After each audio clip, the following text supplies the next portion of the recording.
প্রাকৃতিক দুর্যোগ দেখেন। নদী, ব্রহ্মপুত্র নদীর বারহনি পানিয়ে মানুষের খেতি বাতি সব নষ্ট করে যাচ্ছে। এরকম বছরে বছরে প্রাকৃতিক দুর্যোগ হয়। এটা হলো ব্রহ্মপুত্র নদী, যেটা নাকি বিশাল নদী।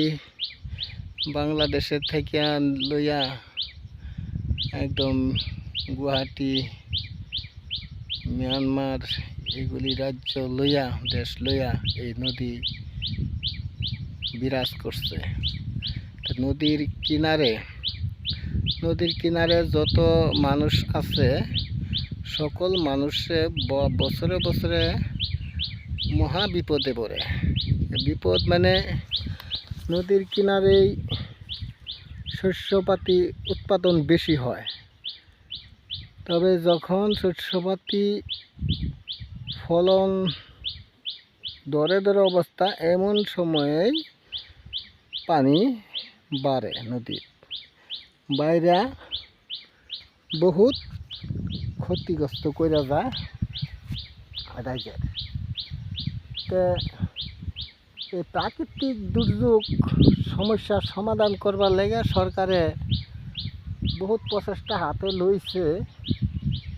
হাতে নিয়েও প্রাকৃতিক দুর্যোগ কেমনে সমস্যার সমাধান করব, এটা তো অসম্ভব হলেও কিছুগুলি বাঁধ দিয়া, মাতাবাড়ি বানাইয়া পানিটারে ঘুরাইয়া অন্যদিকে ছাড়ে। তবে কিছুগুলি গাঁও বাচ্চা যায়। তো এমন প্রাকৃতিক দুর্যোগ ওয়াল পৃথিবী শুদ্ধাই আছে, খালি আমাদের দেশে আছে বললে এমন কোনো কথা না।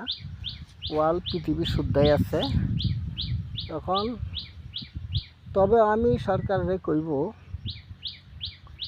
যে এই প্রাকৃতিক দুর্যোগের সমস্যার সমাধান করবার চেষ্টা, গুরুত্বপূর্ণ চেষ্টা সরকারে হাতে লইতে লাগে।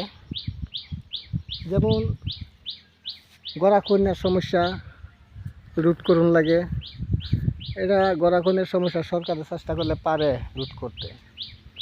যেরকম পানি বড় বড় গাঁও যেগুলি, সেইগুলি গাঁওয়ের পানিটা বড় রাস্তা বানাইয়া, মাতাবাড়ি বানাইয়া পানিটা ঘুরাইয়া অন্যদিকে ছেড়ে দেওয়া, এটা সরকারে পারে।